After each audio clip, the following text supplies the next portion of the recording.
welcome to the Technical Staff and Theatre Workers podcast. It's the podcast in which I talk to people who work backstage in the technical theatre industry about how they got in, their experiences, and any advice they can give to anyone getting in. This is episode 5 of season 1. A big thank you to everyone who's downloaded the show, everyone who's listening to the show. Tell your friends, tell your family, tell everyone you know who's interested in theatre and those who aren't interested in theatre, because it might make them interested in theatre.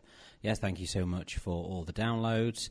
It's been really good so far, so really enjoying it. And without further ado, let's get on to our next guest. And I'm with my guest at this time. If you'd like to introduce yourself and what current job you have within the industry. Hi, I'm Harriet. I currently am Deputy Head of Wardrobe at the Book of Mormon in West End. How are you doing? I'm doing okay. Are you Good. right? Yeah, I'm good, thank you. Good. How did you get into theatre? I've always had an interest in it because I've had a mum who was a performer, so obviously that was always in my periphery. So there's a slight, is it nepotism, slight nepo thing I don't going call on? myself a nepo child. Very slightly. She was slightly. on the stage. I was backstage.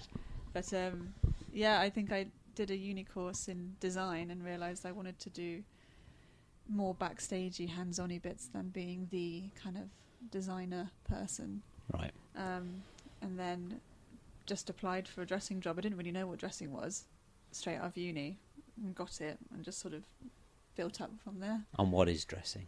Dressing is basically you are in charge of a set of costumes during a show with which you look after the actors, like the costumes in relation to those actors, and then you help out throughout the show with changes, costume changes, so that you can have super quick changes. I think the quickest I've ever had was 7 seconds, maybe even less than that. So it's those are quite fun moments. And then you have laundry, which is the exciting one. Sorting the underwear for all your specific people. You learn a lot about that.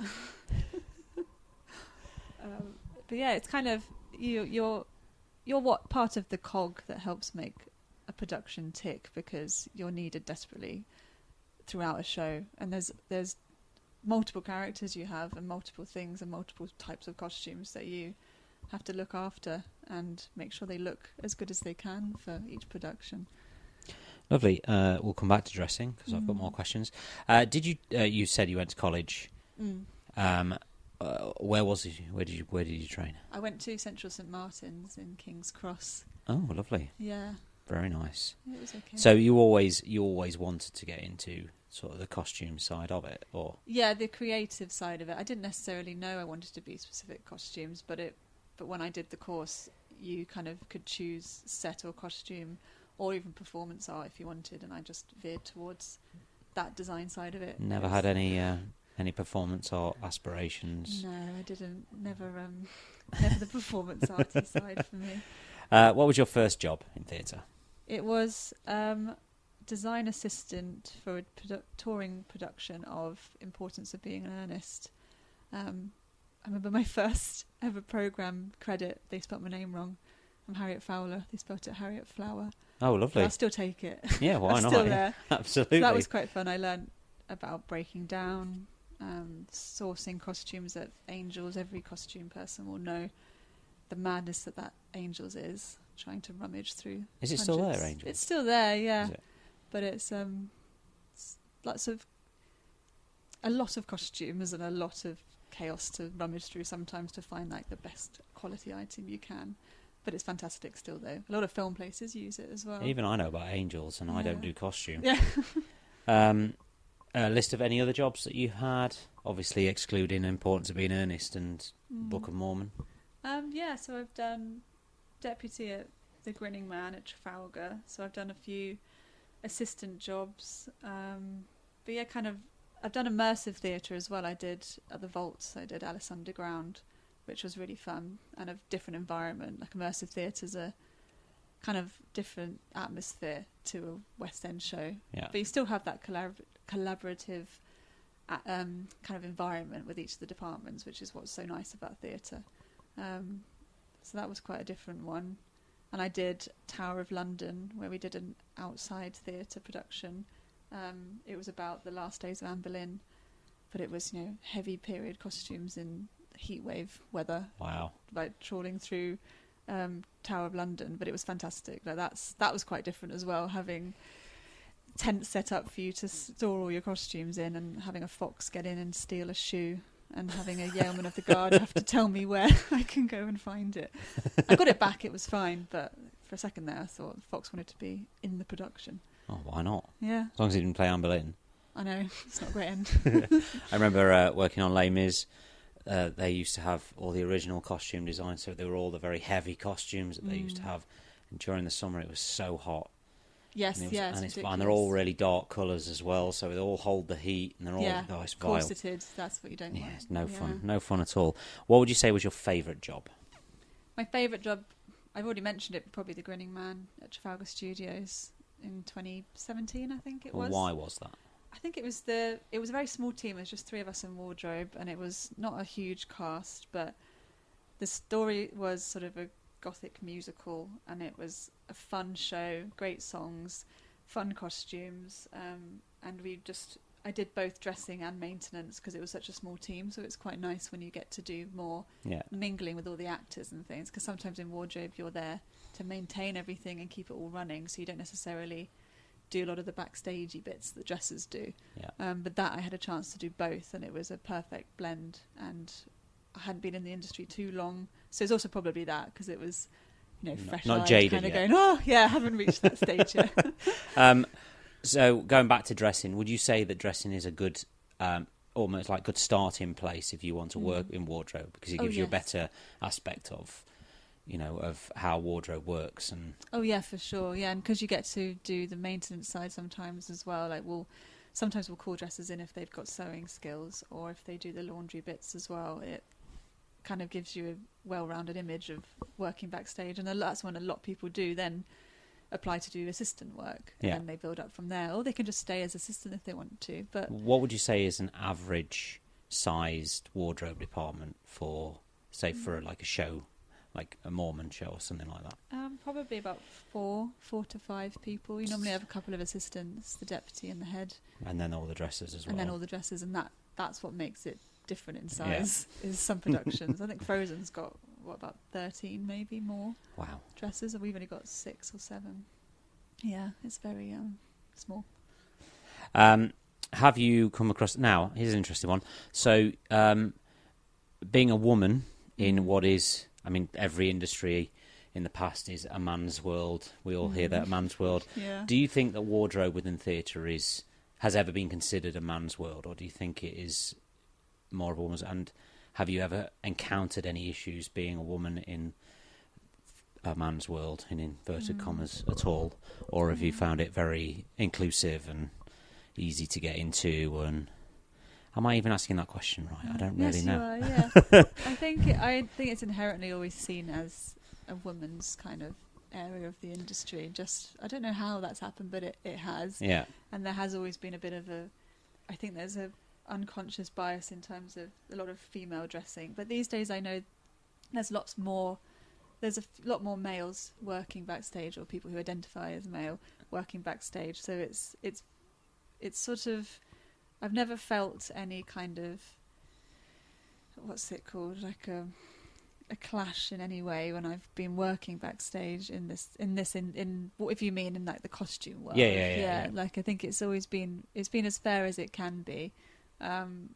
Sometimes the actors will have a preference in their head as to whether they want a female or male dressing them, and I can understand in some regards, but also when it comes down to it, you're in a professional environment doing a professional job. You're not there to do anything more than that. There should be an element of trust there. Yeah, it's the trust, and that's part of that job as well. Is regardless of gender, you're supposed to get a good rapport and respect for each other on both sides of that position.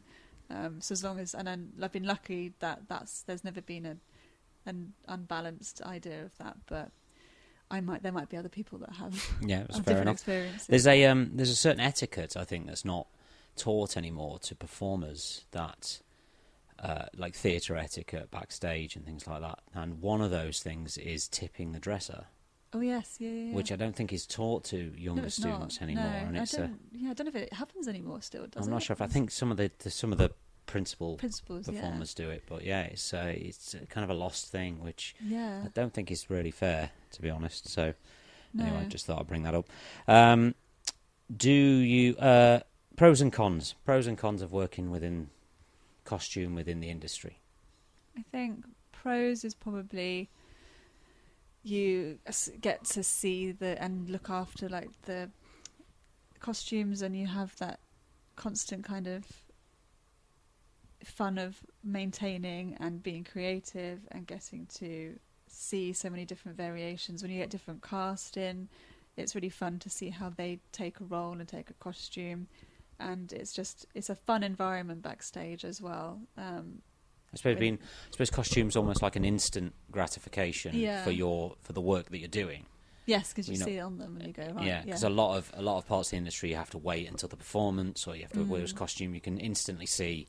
Yes, they look great. It's what it needs to be, and but in that, So I guess it could be a con in the sense that there is a lot of layers it takes that people don't necessarily know about in terms of the costumes. Like you see it on them and you get that gratification of seeing like, right, you look good, it fits you, our alterations are great, and then you look at it on stage and either the director or designer will think the colour looks completely different, or it will look completely different on them suddenly, and then you have all these other little things to add to the list that you need to correct. But then that's the point of tech and things like that, is that you can go and see those things and check.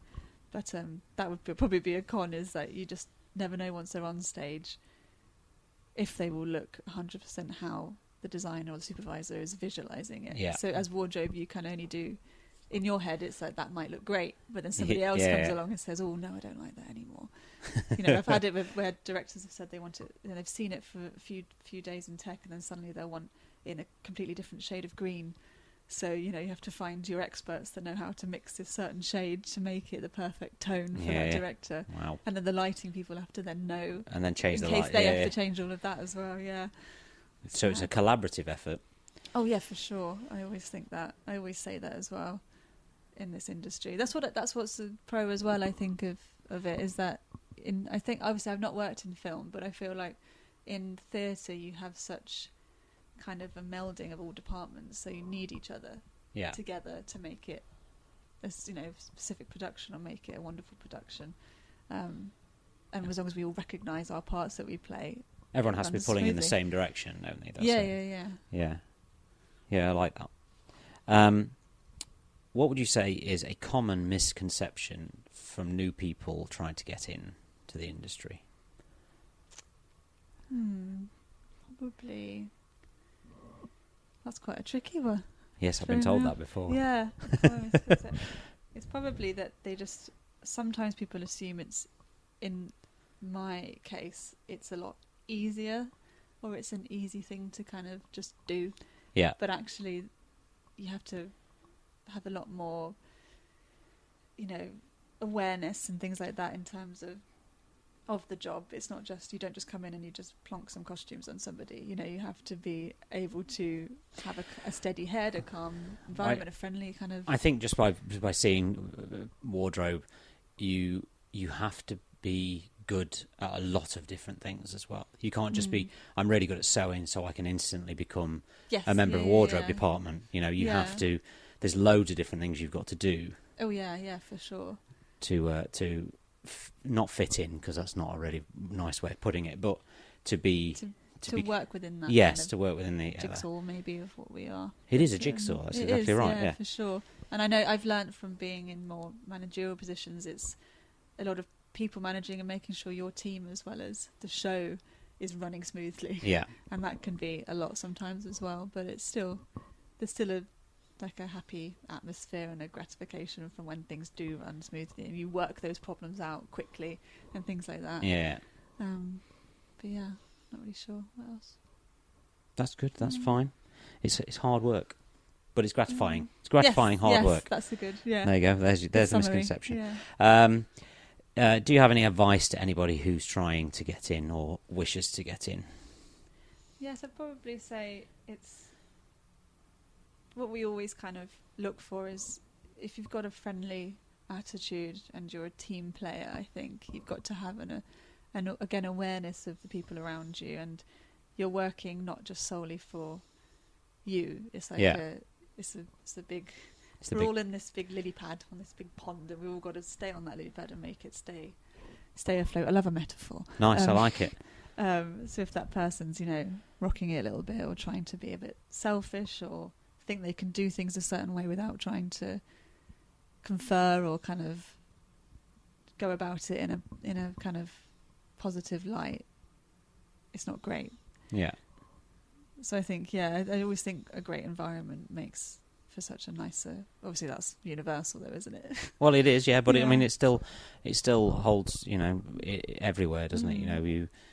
If you create a nice environment to work in, then people enjoy working in it. Yeah. If you don't create a nice environment, then that then creates issues, which then makes it not a nice place to work. Yeah, yeah. So, put it plainly, yeah. That's exactly what it is. Yeah. Without the metaphors. Yes, yeah. Sorry, but I love a metaphor. That's fine. Lovely. That's all my questions. Amazing. So, thank you very much. I hope I answered them all right. Absolutely brilliant. Great. Thank you. Thank you to Harriet for that one. It's good to hear a different perspective of somebody's journey into the industry and also a different department. A lot of people don't understand or realise how many departments there are backstage in the theatre to get a show on. Thank you so much for listening to this. Thank you so much for downloading it. It's been really great, really loving it so far, and long may it continue. Thank you to all the guests that have been on, and I shall see you all next week.